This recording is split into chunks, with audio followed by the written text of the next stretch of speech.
जय जय श्री सीताराम जी भगवान। भक्तजनों, आज मैं एक कहानी अथवा वर्षों पूर्व घटित सत्य घटना के माध्यम से यह बताने जा रहा हूँ कि कैसे भगवान हमेशा भक्त के बस में रहते हैं।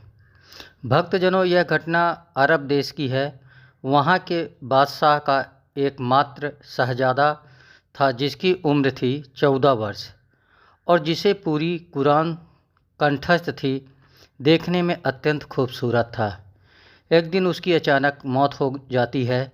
उसकी मृत्यु से पूरे बादशाहत में कोहराम मच गया। बेगम साहिबा पागल हो गई थी और बादशाह 7 दिन तक चुप रहा था। शहजादे की लाश एक नाव में सरसों का तेल भरवा कर रखवा दी गई थी। इतवार के दिन बादशाह ने दरबार किया।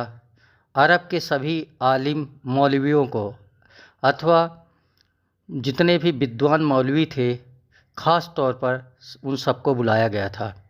बादशाह ने उन्हें चेतावनी देते हुए कहा कि कुरान शरीफ में लिखा है कि फ़कीर में वो ताकत होती है कि वो जिंदा को मुर्दा कर दे और मुर्दा को जिंदा।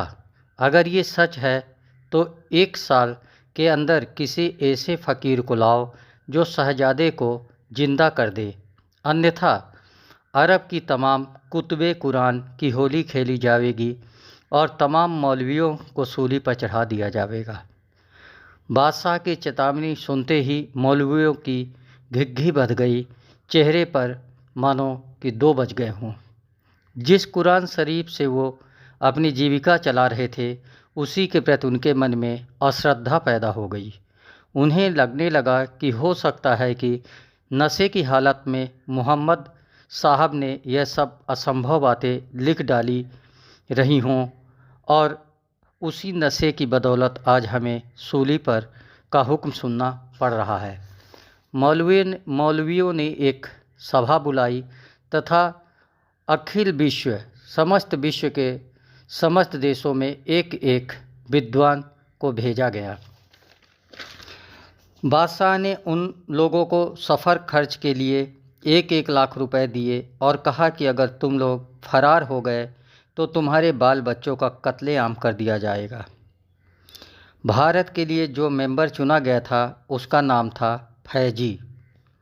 उस समय भारत पर बादशाह अकबर का शासन था। फैजी ने अकबर को सारी घटना सुनाई। अकबर ने अपने प्रधानमंत्री बीरबल को बुलाया तथा सारा माजरा सुनाकर उससे राय ली। बीरबल ने कहा कि ऐसे 3 फ़कीरों को मैं जानता हूँ जो मुर्दे को ज़िंदा कर सकते हैं और जिंदे को मुर्दा कर सकते हैं। 3 के अलावा और भी होंगे, परंतु उनको मैं नहीं जानता। अकबर ने कहा, वाह रे बीरबल, इसीलिए आज तुम मुसलमानी बादशाह के प्रधानमंत्री हो। अब उन 3 फ़कीरों के नाम और धाम बताओ कि वो उनके नाम क्या हैं और वो कहाँ रहते हैं। बीरबल ने कहा कि पहले नंबर पे आते हैं वृंदावन के महात्मा सूरदास जी, दूसरे नंबर पर हैं अयोध्या के महात्मा तुलसीदास जी और तीसरे नंबर पर हैं काशी के फ़कीर कबीर साहब। अकबर ने कहा, तीनों फ़कीरों को मेरे नाम से खत लिख दो और बेचारे फैजी को आज ही रवाना करो। अरब के आलिमों के बाल बच्चों का क्या हल होगा, इसको लेकर अकबर बहुत चिंतित हो गया। दिल्ली से चलकर फैजी ने वृंदावन में महात्मा सूरदास जी से भेंट की। महात्मा जी ने उत्तर दिया, व्रजमंडल के जो 84 कोस के घेरे में है उसे छोड़कर मैं कहीं नहीं जा सकता। अगर तुम शहजादे को यहाँ ला सको तो श्याम सुंदर की लीला से उसे जीवित पा सकते हो। वहाँ से चलकर फैजी अवध आए। बादशाह का पत्र पढ़कर तुलसीदास जी ने उत्तर दिया, मेरा जीवन ठेठ हिंदू जीवन है। मेरे आचार विचार की रक्षा अरब जैसे मुसलमानी राज्यों में नहीं हो सकती। अगर तुम उस लड़के को यहाँ ले आओ तो राम जी समर्थ हैं कि वो उसे जीवित कर देंगे। वहाँ से चलकर फैजी ने काशी में कबीर साहब से भेंट की और बादशाह अकबर का खत दिया। कबीर साहब ने कहा, मोहम्मद साहब की इज्जत बचाने के लिए मैं अरब चलने को इसी समय तैयार हूँ। ये बात सत्य है कि पंडितों और मौलवियों से मेरा मत मेल नहीं खाता, मगर महात्माओं की पैठ को डूबने नहीं दूंगा। अरब के सुल्तान ने जो ही फैजी के साथ एक फ़कीर को आता हुआ देखा, त्यों ही वह सिंहासन को से उतरकर खड़ा हो गया और बोला कि कुरान शरीफ में लिखा है कि मालिक ने 3 लड़के पैदा किए, पहला फ़कीर, दूसरा अमीर और तीसरा गरीब। और ये कहा गया है कि गरीब को आदेश है कि जब कोई अमीर उसके पास आए तो उसे चारपाई छोड़कर खड़ा हो जाना चाहिए। और यही नियम लागू होता है अमीर पर कि जब कोई फ़कीर उसके सामने आए तो तख्त छोड़कर ज़मीन पर खड़ा हो जाना चाहिए, वरना मालिक खफा हो जाएगा और ताजो तख्त चला जाएगा जहन्नुम में। कबीर साहब ने हुक्म दिया कि शहजादे की लाश लाई जाए। जब शहजादे की लाश सामने रख दी गई, तब दोनों हाथ आसमान की तरफ उठाकर कबीर साहब ने कहा, उठ खुदा के हुक्म से। परंतु शहजादा जीवित नहीं हुआ। तब कबीर साहब ने कहा, उठ कुदरत के हुक्म से।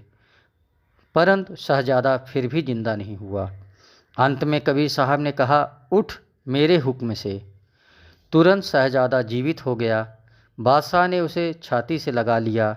दरबार में खुशी नाचने लगी। शहजादे को बेगम के पास भेजकर बादशाह ने कबीर साहब से कहा कि कुरान शरीफ में लिखा है कि जो अपने को खुदा से बड़ा साबित करे उसको काफ़ी समझो और उसका सिर धड़ से जुदा कर दो। इसलिए आप मरने के लिए तैयार हो जाइए।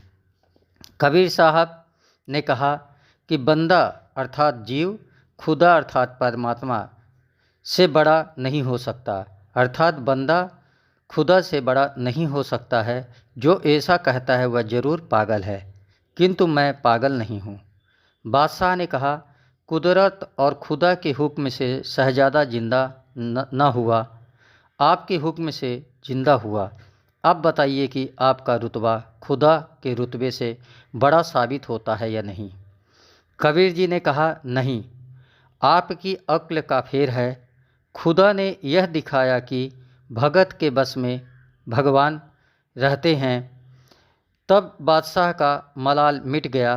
कबीर और फैजी भारत में वापस आए। वही फैजी अकबर के 9 रत्न का एक मेंबर बना था और भारत में रहने लगा था।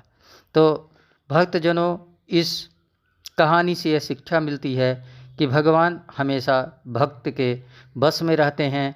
अगर हम सच्चे दिल से हृदय से उनको हम मानते हैं, उनकी पूजा करते हैं, तो निश्चित तौर पर हम भगवान हमें हमारे काम को बनाने के लिए, हमारी लाज को रखने के लिए हमेशा उपलब्ध हो जाते हैं। जय जय श्री सीताराम जी भगवान की जय हो।